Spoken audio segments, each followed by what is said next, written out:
à toutes et à tous, nous sommes le mercredi 28 octobre 2020, je suis Sarah Menei, vous écoutez Flash Foot sur Free Ligue 1 Uber Eats.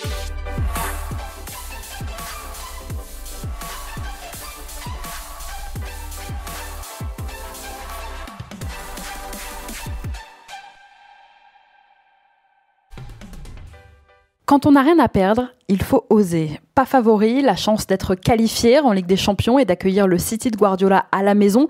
Alors autant jouer, non ? On essaie, au moins, pour pas avoir de regrets, pour garder la tête haute. Clairement pas ce qu'ont fait les hommes d'André Villas-Boas hier soir. Pas au niveau, ça on le savait, mais surtout trop timide, trop inquiet. En calculant les expected goals, vous savez, cette stat à la mode qui permet de calculer les chances d'une équipe de marquer en fonction des occasions qu'elle se procure et de la qualité de celle-ci.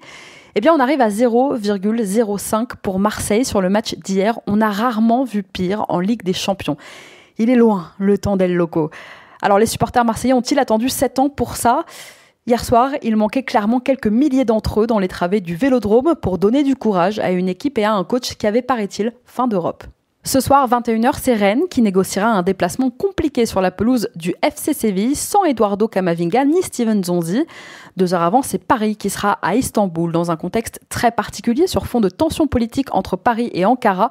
Le PSG se rend sur la pelouse de l'Istanbul Başakşehir, un déplacement délicat et un match qui dépasse presque les frontières du sport.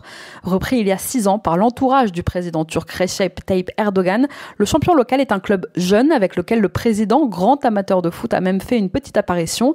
Başakşehir, pas une grande fanbase par rapport aux autres gros clubs de la capitale, mais un soutien donc de choix. Dans ce bras de fer, un atout pour le PSG qui appartient lui aussi indirectement finalement à un État, le Qatar. Le petit pays de la péninsule arabique entretient d'excellentes relations avec la Turquie d'Erdogan et soutient même le président turc dans son conflit qu'il oppose aujourd'hui à Emmanuel Macron. Côté terrain, parce que c'est ça qui nous intéresse, l'UEFA a désigné le Suédois Andreas Ekberg pour arbitrer la rencontre.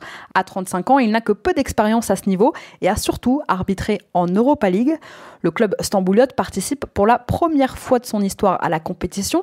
Il a perdu 2-0 la semaine dernière contre le RB Leipzig, mais il a réalisé un véritable carton ce week-end en championnat contre Antalyaspor en s'imposant 5-1. Si Başakşehir est l'adversaire le plus méconnu du PSG dans ce groupe H, plusieurs visages de l'effectif rappelleront quelques souvenirs. En défense, l'ancien lyonnais Raphaël vient d'arriver.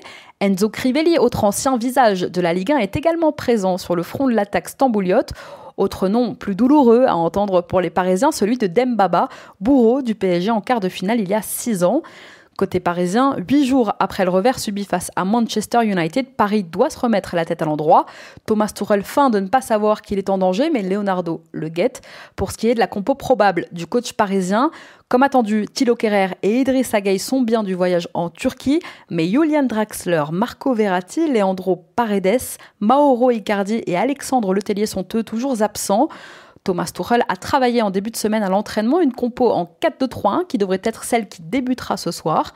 Navas dans les cages, suspendu en Ligue 1, Layvin Kurzawa va retrouver son couloir gauche. Alessandro Florenzi, remplaçant samedi, est lui aussi attendu côté droit. Thomas Tuchel devrait retenter la paire Marquinhos-Herrera au milieu, ce qui pousserait Danilo Pereira à se positionner encore en charnière aux côtés de Presnel Kimpembe. Dans ce schéma, Moiskin, auteur d'un beau doublé contre Dijon le week-end dernier, pourrait s'installer en pointe devant les 3 fantastiques Di Maria, Neymar, Mbappé. Chaque mercredi, un des acteurs de la Ligue 1 est avec nous dans Flash Foot. Son parcours, sa saison, ses ambitions. Il a seulement 23 ans et c'est déjà un cadre de son équipe, un homme clé de son club formateur.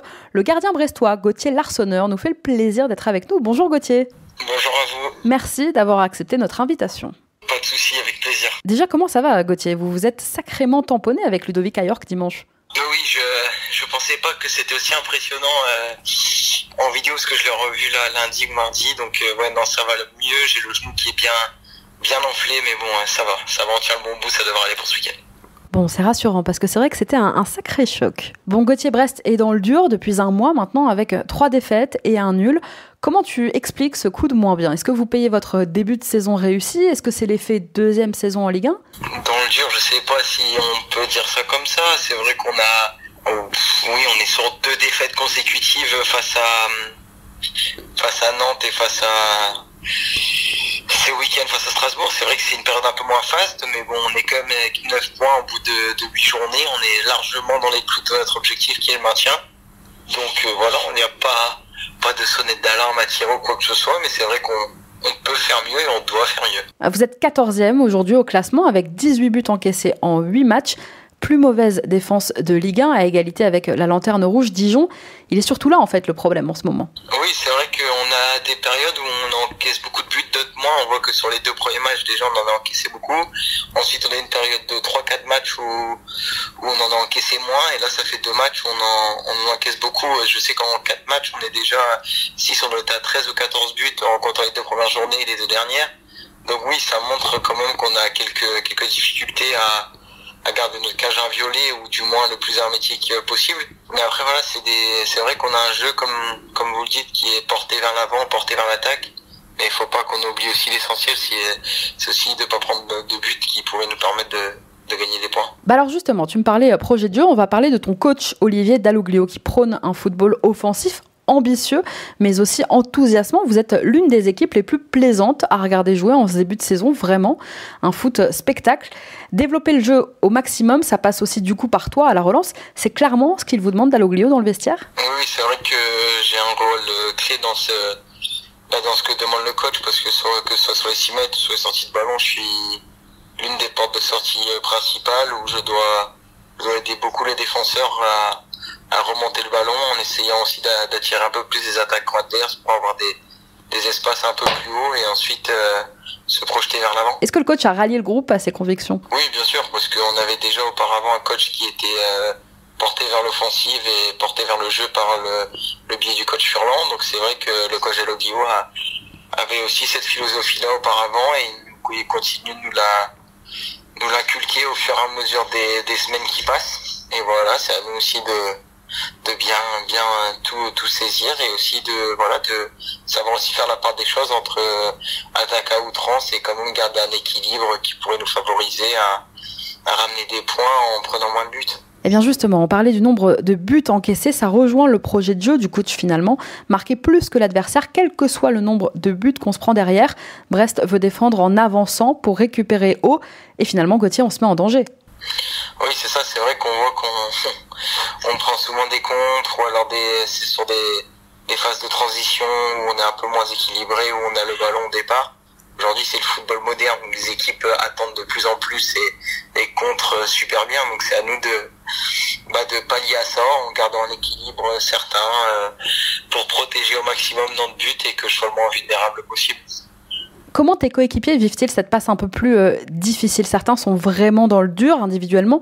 On va pas les citer, je pense qu'ils le savent, mais comment est l'ambiance dans ce vestiaire brestois en ce moment ? On sait, on doit faire mieux. Maintenant, comme je l'ai dit, on n'est pas non plus tête basse. On a quand même fait un bon début de saison qui est correct dans l'ensemble. Même si on a eu, des trous d'air qui sont indignes de joueurs de Ligue 1 ou de club qui veut se maintenir au plus vite en Ligue 1. Mais bon, ça fait partie d'une saison, des aléas, des moments où on sera plus dans le creux ou plus dans le surfer sur la vague comme on a eu quelques matchs. C'est à nous de relever la tête ce week-end face à Rennes. Gauthier, tu penses pas que vous pouvez viser plus haut que le maintien ? Je pense que ce serait trop présomptueux pour le moment. Maintenant, si on atteint le maintien le plus tôt possible, on verra où on peut aller. Mais je pense qu'aujourd'hui, voilà, entre guillemets, on dit qu'on prend beaucoup de buts, qu'on est la pire défense. Donc pour le moment, faut pallier à ça et faire le maximum pour engranger les points le plus vite possible pour jamais rentrer dans une panique collective où justement là les choses où le projet de jeu serait un peu mis de côté pour sécuriser plus la défense. Donc c'est vraiment pas l'objectif. Il faut qu'on continue avec nos qualités et surtout pas se remettre tout en cause dû à ces 2 défaites là, mais refaire le point et tout se remettre en question, c'est important aussi quand même. Bon, il faut dire aussi Gauthier que le départ en toute fin de mercato d'Ibrahima Diallo à Southampton vous a fait du mal. Avec lui est parti un peu de l'équilibre collectif. Oui, c'est vrai. Après, voilà, Ibrahima, la saison passée, il a joué 128 matchs, il a dû en jouer une petite quinzaine. Donc on voit qu'on a quand même réussi à gagner des points sans lui la saison passée, même si c'est un joueur qui était très important pour notre équipe parce qu'il il gardait un certain équilibre entre l'attaque et la défense. Mais maintenant, on est forcément tous amenés aujourd'hui à peut-être aller voir un jour ailleurs. Donc pour Ibra, c'était le moment approprié, peut-être le timing qui est pas au mieux pour nous, parce que voilà, on l'a perdu en toute fin de mercato.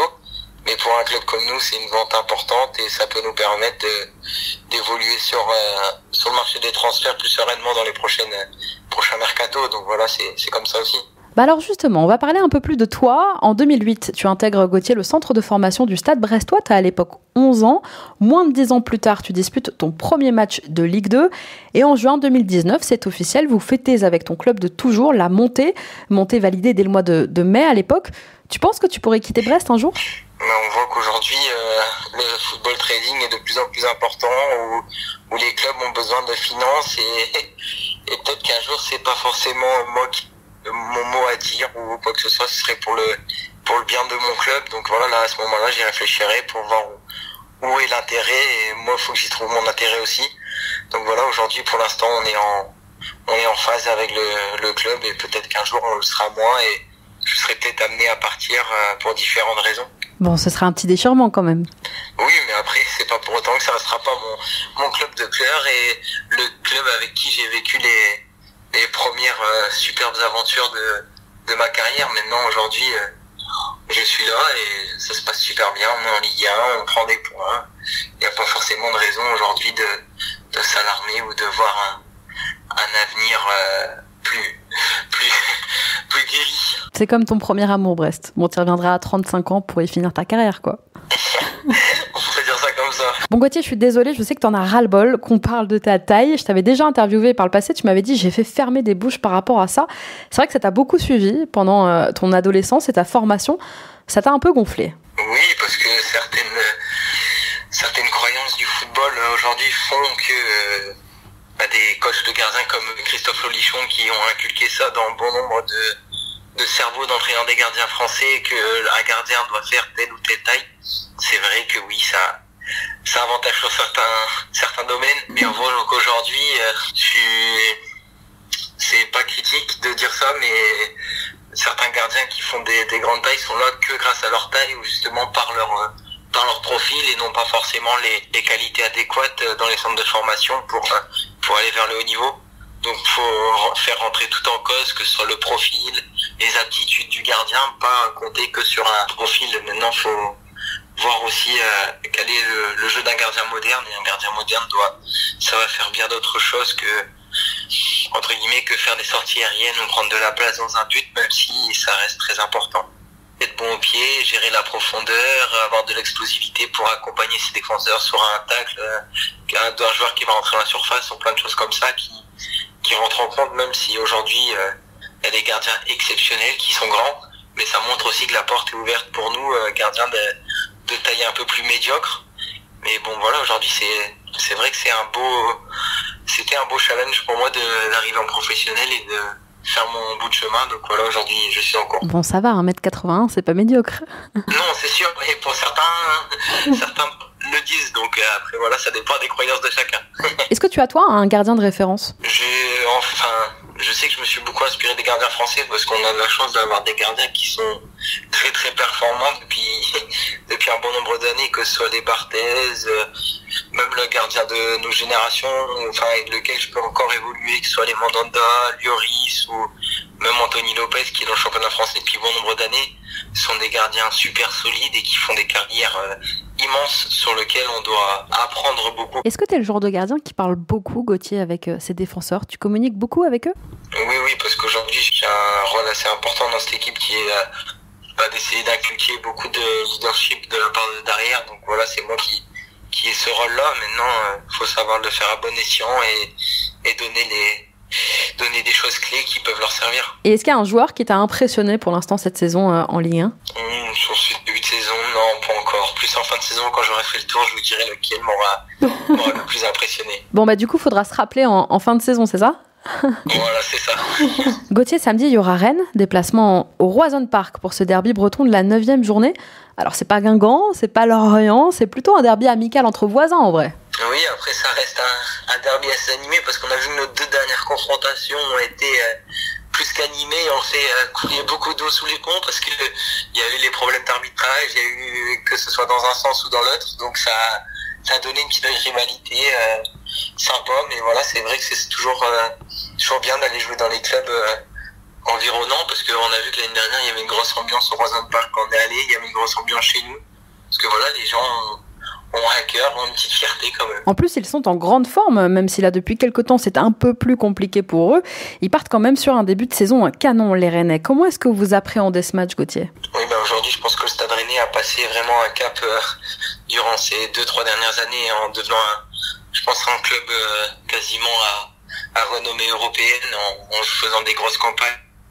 Et aussi, cette année, en se qualifiant pour la Champions League, on a vu avec leur recrutement qui boxe dans une cour qui est bien plus élevée que les saisons passées. Donc voilà, nous on va aller là-bas avec nos armes et on va avoir à cœur d'embêter cette équipe qui est très très armée, que ce soit offensivement, collectivement, ou même par le biais de leur coach qui leur inculque beaucoup de choses. Et devant, ils sont dangereux. Est-ce qu'il y a un joueur dont tu te méfies, toi, particulièrement ? Ouais, je connais pas mal de joueurs parce que voilà, on a joué l'un contre l'autre déjà ces dernières années. Guirassy, Terrier et tout. Voilà, c'est vrai qu'offensivement, c'est une équipe qui a beaucoup de force et beaucoup de puissance, donc on devra se méfier, je pense, malheureusement pour nous, d'un peu de tout le monde, parce que ça peut venir dans tous les sens. Donc voilà, on va faire attention un peu à tous les joueurs et essayer de les cerner au maximum pour pas leur donner trop de facilité à nous allumer. Bon, alors rendez-vous samedi 17h pour cette rencontre entre Rennes et Brest. Merci beaucoup, Gauthier, d'avoir été avec nous dans Flash Foot. Je te souhaite une très belle saison. Merci à vous, avec plaisir. Merci à tous d'avoir été avec nous. C'était Sarah Menei. On se retrouve demain, on parlera culture, notamment dans Flash Foot. Très bonne soirée à tous.